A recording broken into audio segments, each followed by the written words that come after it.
Assalamualaikum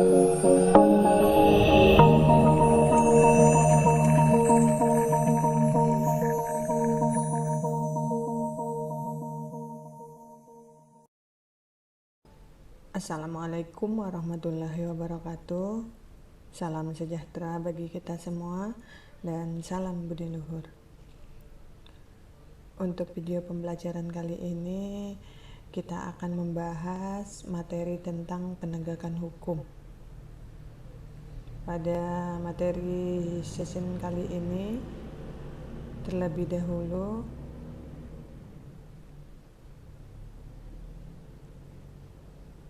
kita memahami tentang pengertian penegakan hukum atau dalam istilah law enforcement.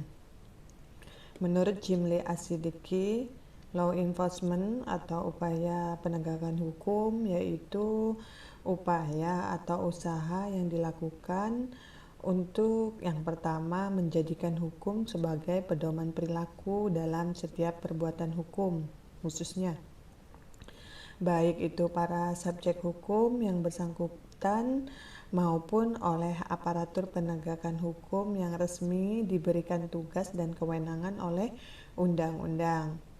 Yang ketiga yaitu upaya untuk menjamin berfungsinya norma-norma hukum yang berlaku dalam kehidupan bermasyarakat dan bernegara, sehingga pengertian law enforcement atau upaya penegakan hukum menurut Jimli As-Siddiqi ini kita tekankan pada 3 poin secara garis besar, yaitu yang pertama upaya untuk menjadikan hukum atau isi dari atau materi dari hukum itu sendiri sebagai pedoman kita dalam melakukan setiap perbuatan, tidak hanya perbuatan hukum saja ya.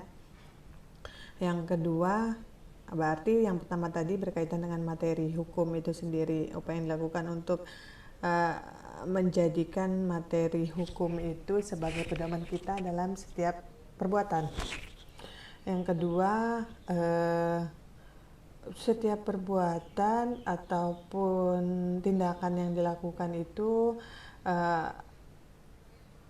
yang dimaksud yaitu perbuatan oleh para subjek hukum. Subjek hukum itu bisa terdiri dari orang perorangan atau badan hukum maupun oleh aparatur penegak hukum atau oleh aparat penegak hukum itu sendiri, yang mana mereka diberikan tugas dan kewenangan oleh undang-undang. Yang ketiga yaitu upaya yang dilakukan untuk memberikan jaminan berfungsinya norma-norma hukum tadi. Nah ya, ini fungsi dari norma hukum itu agar berjalan sebagaimana mestinya. Dari segi subjeknya, upaya penegakan hukum itu bila kita lihat dari segi subjeknya, yaitu yang pertama dalam pengertian luas, subjek itu siapa saja ya yang menjalankan aturan normatif atau melakukan atau tidak melakukan sesuatu dengan berdasarkan diri pada norma aturan hukum yang berlaku. Berarti dia menjalankan atau menegakkan aturan hukum itu sendiri. Kalau dari subjeknya itu pengertiannya secara luas, siapa saja itu bisa individu maupun badan-badan hukum. Badan-badan hukum itu antara lain misalnya baik subjek itu mewakili suatu badan hukum maupun dia sebagai individu. Yang kedua, dalam pengertian sempit, yaitu upaya aparatur penegak hukum tertentu untuk menjamin dan memastikan bahwa suatu aturan hukum berjalan dengan sebagaimana mestinya. Jadi orang ataupun individu atau subjek tadi ya, subjek itu bisa individu ataupun badan hukum yang menjalankan aturan atau menjalankan dalam artian melakukan atau tidak melakukan aturan, itu dalam pengertian luas. Kalau dalam pengertian sempitnya, apakah subjek hukum tadi sudah melaksanakan aturan hukum, sudah berjalan dengan sebagaimana mestinya. Aparat hukum misalnya di situ ya, contohnya khususnya. Berikutnya Kalau dari segi objeknya secara luas, the rule of just law.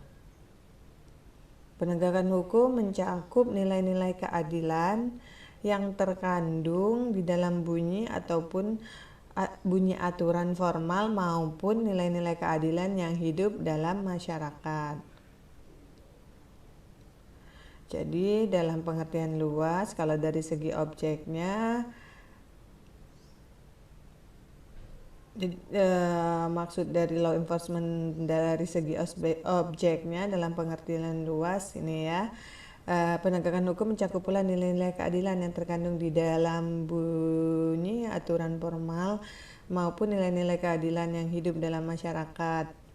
Jadi aturan yang diatur atau diundangkan oleh negara maupun berupa kebiasaan-kebiasaan itu juga harus ditegakkan. Jadi law enforcement kalau dilihat dari segi objeknya, baik aturan formal maupun aturan-aturan yang tidak formal atau yang hidup di dalam masyarakat yang merupakan suatu kebiasaan seperti itu ya. Kalau dalam arti sempit, the rule by law menyangkut penegakan hukum yang formal dan tertulis saja. Nah, jadi law enforcement atau penegakan hukum kalau dilihat dari segi objeknya dalam pengertian luas itu baik aturan yang tertulis maupun yang tidak tertulis, aturan yang formal yang diundangkan oleh negara maupun kebiasaan-kebiasaan yang berupa nilai-nilai kehidupan yang nilai-nilai hukum atau nilai-nilai keadilan yang hidup dalam masyarakat. Kalau dalam pengertian sempitnya the rule by law yaitu hanya aturan yang bersifat formal dan tertulis saja.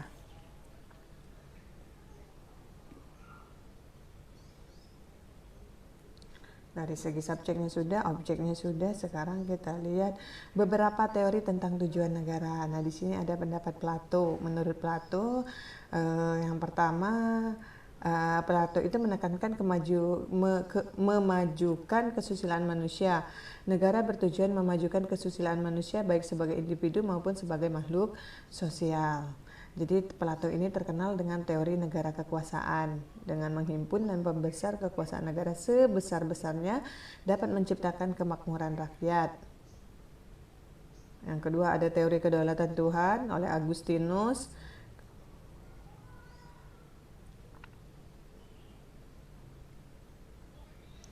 Yang ketiga di sini ada teori negara polisi atau polis ya. Polis itu dalam pengertian ininya dalam bahasa Yunaninya memiliki pengertian yaitu negara. Di sini pendapat Immanuel Kant, negara semata-mata bertujuan menjaga keamanan dan ketertiban serta melindungi hak dan kebebasan warga negaranya sehingga perlu dibentuk peraturan yang mencerminkan kehendak rakyat. Negara tidak boleh ikut campur dalam urusan pribadi dan ekonomi warga negaranya.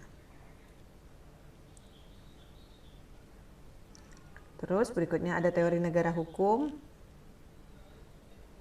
Teori negara hukum itu tokohnya Kant.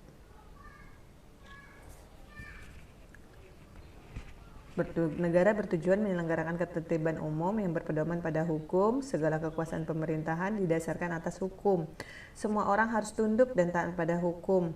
Hanya hukum yang berkuasa di dalam suatu negara. Namanya juga teori negara hukum ya. Segala sesuatu diselenggarakan berdasarkan atas hukum. Jadi teori negara hukum itu ada dua. Ada welfare state.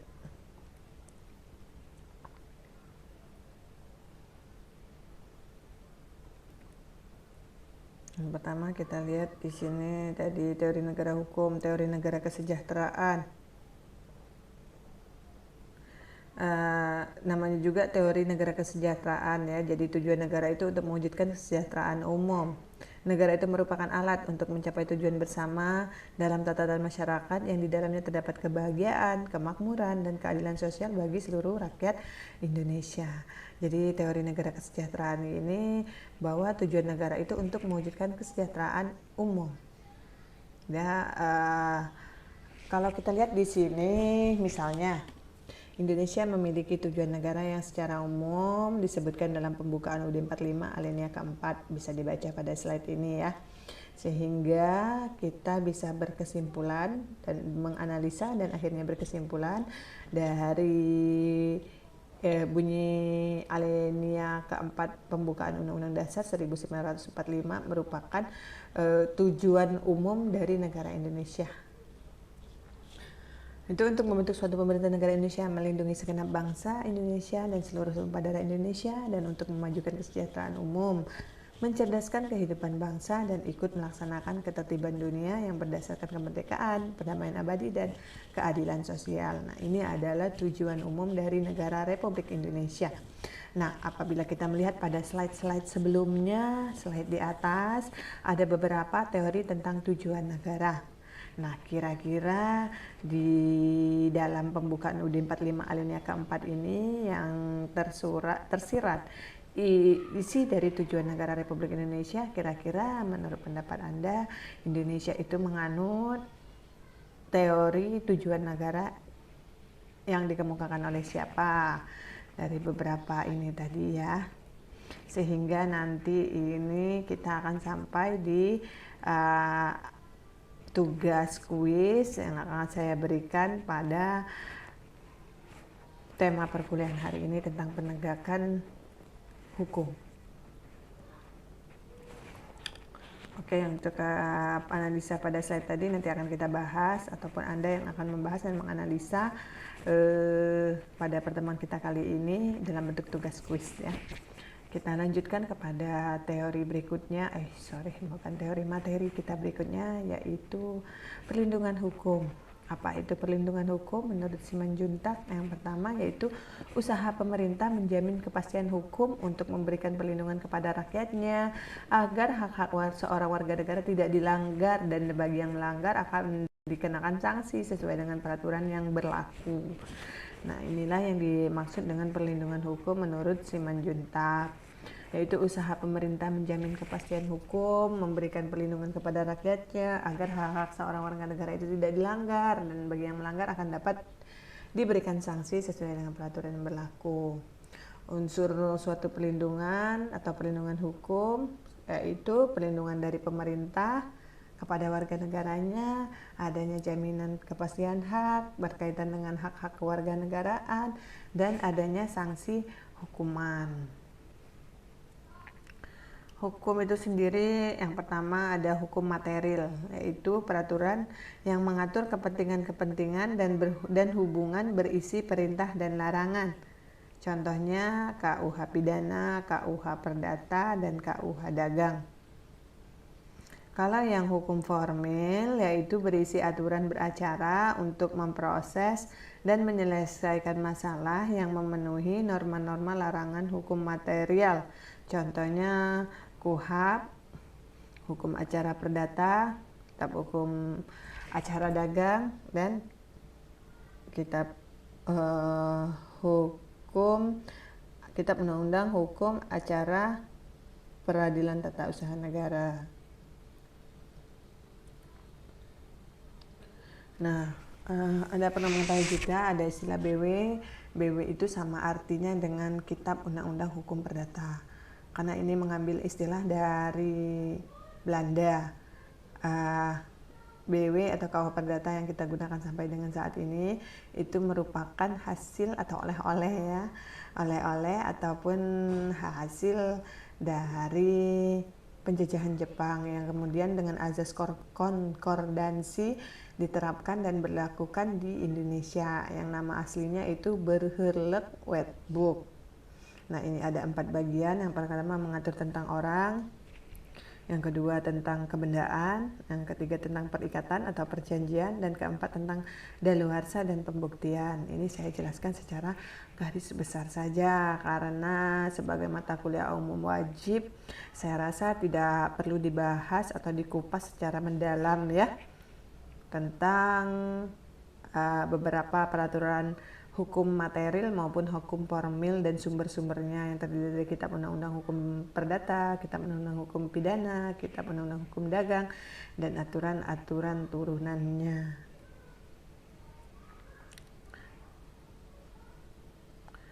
Dan kesimpulannya, negara adalah organisasi sekelompok masyarakat tertinggi karena mempunyai wewenang untuk mengatur dan mengendalikan masyarakat, bahkan memaksa secara sah untuk kepentingan umum yang lebih tinggi demi tegaknya hukum. Di sini digarisbawahi memaksa secara sah. Memang negara itu bersifat memaksa, tapi memaksanya itu sah, diakui oleh peraturan yang berlaku dalam negara itu sendiri, diakui oleh undang-undang. Kalau tidak dipaksa, warga negara itu tidak akan menyadari bahwa dia memiliki hak dan kewajibannya. Yang kedua, negara dipandang sebagai subjek hukum yang mempunyai kedaulatan atau sovereignty yang tidak dapat dilampaui oleh negara manapun, oleh siapapun, oleh individu manapun. Yang ketiga, ada 4 fungsi negara yang dianut oleh negara-negara di dunia. Yang pertama, negara memiliki fungsi untuk melaksanakan penertiban dan keamanan. Yang kedua, negara memiliki fungsi untuk mengusahakan kesejahteraan dan kemakmuran rakyatnya. Negara memiliki fungsi pertahanan dan negara memiliki fungsi penegakan keadilan. Nah, ini beberapa fungsi negara tadi ya. Terus ada lagi pendapat Mahfud MD tentang tujuan kesejahteraan umum. Akses menikmati sumber daya alam yang dimiliki masih tertutup karena permasalahan pada tidak ada penegakan hukum. Usaha pemberian pelayanan kesehatan, pendidikan baru akan diadakan, fasilitas anggarannya sudah dikorup duluan. Tujuan negara terbentur lemahnya supremasi hukum. Adanya politik pro keadilan, enforcement hak hukum yang kuat, praktek kenegaraan berkedaulatan rakyat. Apa saja tujuan penegakan hukum? Pertama, tegaknya supremasi hukum, yaitu hukum mempunyai kekuasaan mutlak dalam mengatur pergaulan manusia dalam berbagai macam bidang kehidupan. Yang kedua, tegaknya keadilan. Seperti apa? Tegaknya keadilan itu adanya keseimbangan warga negara mendapat hak-haknya dan melaksanakan kewajibannya. Jadi ini berjalan berimbang atau dia memiliki hubungan timbal balik atau teori korelasi. Yang ketiga, tujuan penegakan hukum untuk mewujudkan perdamaian dalam kehidupan masyarakat agar terwujud saat setiap orang merasa dilindungi dalam segala bidang kehidupan dengan dipatuhinya aturan-aturan yang berlaku.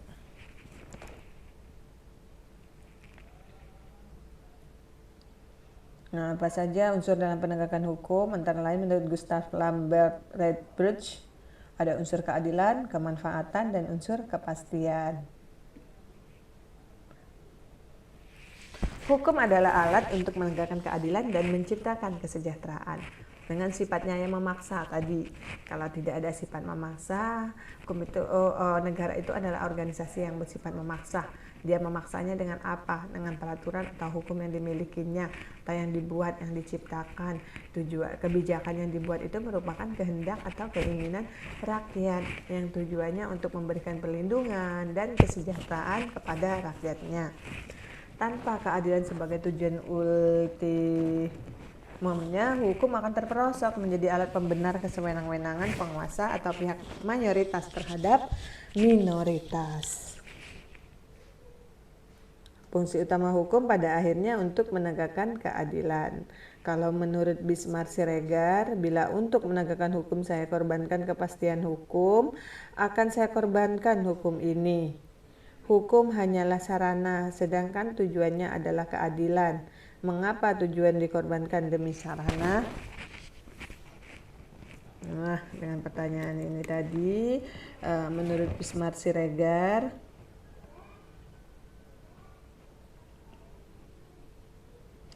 menurut beliau, mari kita telah bersama ya. Bila untuk menegakkan keadilan, saya korbankan kepastian hukum, akan saya korbankan hukum itu.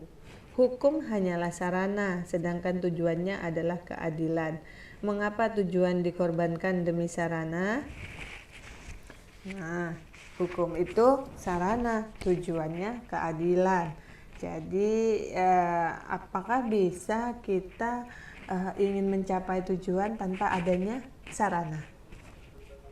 Sarana itu kan salah satu alat agar kita bisa sampai pada tujuan kita. Kalau kita mau pergi ke pasar, maka kita harus menggunakan sarana transportasi. Kalau kita tidak punya transportasi, apakah kita bisa sampai pada tujuan kita, sampai ke pasar tadi? Bisa mungkin, tapi kita akan sampainya terseok-seok, akan sampainya lama, atau akan sampainya telat. Nah, kurang lebih demikian.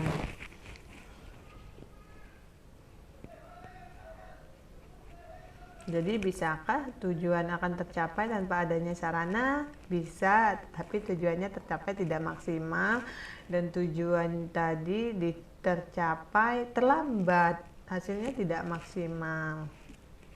Kurang lebih demikian ya.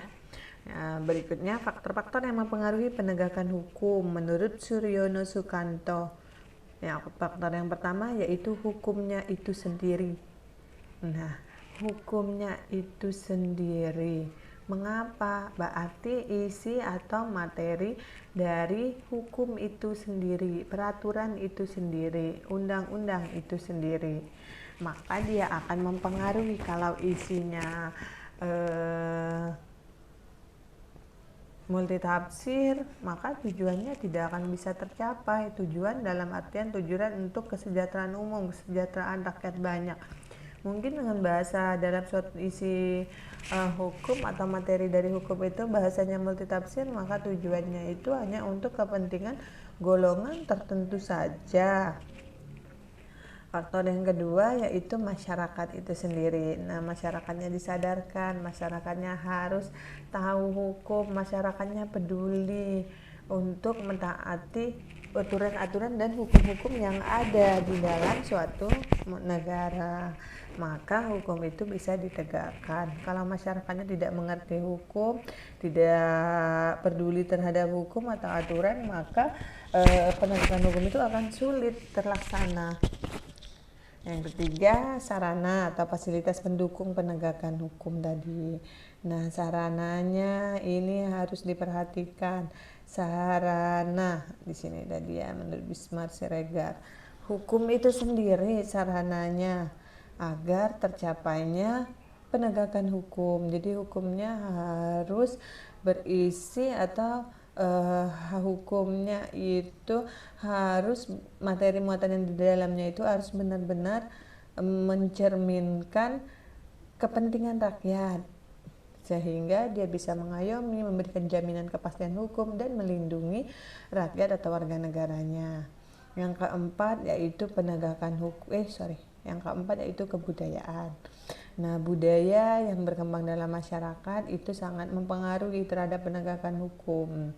Kalau masyarakatnya memiliki budaya cuek, apatis, acuh tak acuh, maka hukum tersebut tidak akan bisa ditegakkan. Bagaimana cara merubah budaya masyarakat ini yang cuek, apatis, acuh tak acuh, tidak peduli tadi terhadap hak-hak orang lain atau terhadap hukum yang berlaku terhadap hak-hak orang lain, sehingga akan dengan mudah dia akan melanggar hukum yang berlaku. Nah, adanya sanksi yang tegas. Jadi setiap ada siapapun yang melakukan pelanggaran terhadap hukum, maka dia harus ditindak berdasarkan peraturan yang berlaku. Jadi dengan adanya budaya yang seperti itu, maka akan dengan otomatis akan mendukung terpengaruhinya atau terjadinya penegakan hukum. Orang akan takut untuk melanggar hukum. Tetapi kalau adanya pelanggaran tidak ditindak, terjadi lagi pelanggaran tidak ditindak, sehingga itu akan menjadi budaya dalam suatu masyarakat itu sendiri yang akhirnya menimbulkan sikap cuek. Hukum itu tidak dibagi, hukum itu tidak diperduli oleh masyarakat. Hukum itu hanya sebagai sebuah simbol saja untuk melengkapi aturan dalam negara. Tetapi kalau hukum atau aturan tersebut ditegakkan sebagaimana mestinya dengan budaya masyarakat yang kuat, maka akan mempengaruhi penegakan hukum dalam suatu negara.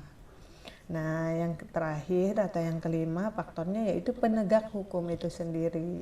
Jadi mentalitas penegak hukum itu harus dibangun agar para penegak hukum itu loyalitas dan kualitasnya dalam penegakan hukum itu benar-benar terlaksana. Mentalitas penegak hukum kita yang tidak mudah disogok, tidak mudah disuap, nah itu merupakan garda terdepan untuk penegakan hukum dalam suatu negara.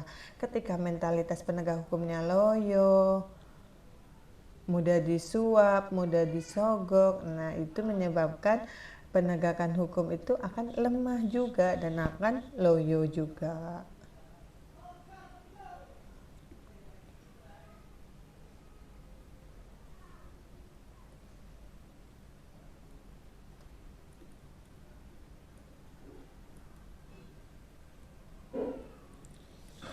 Oke, berikutnya kita lihat di sini sedikit lagi ya.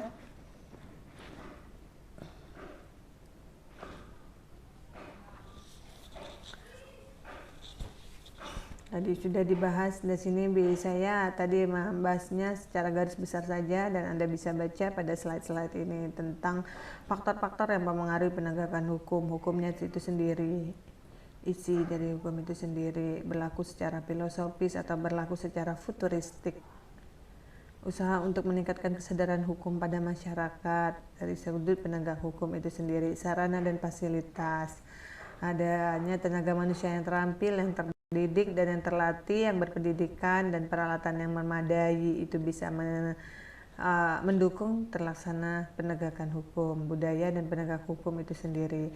Kalau lembaga-lembaganya ini, kepolisian yang diatur ya dalam undang-undang tersendiri, ada kejaksaan, ada pengaturannya juga bisa dibaca. Ada lembaga kehakiman yang terdiri dari peradilan umum, peradilan agama, militer, dan peradilan tata usaha negara. Ada hukum formil dan materialnya, hukum perdata. Ada advokat sebagai orang profesi memberi jasa hukum baik di dalam maupun di luar pengadilan yang wilayahnya kerjanya di seluruh Republik Indonesia. Penasehat hukum ya.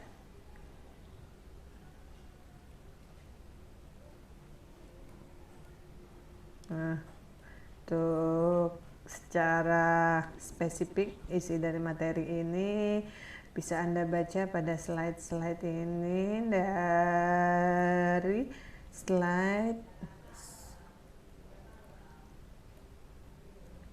249 sampai 280. Nanti dibaca pelan-pelan ya, dipahami, dan nanti juga dalam perkuliahan akan saya arahkan untuk dibahas per slide.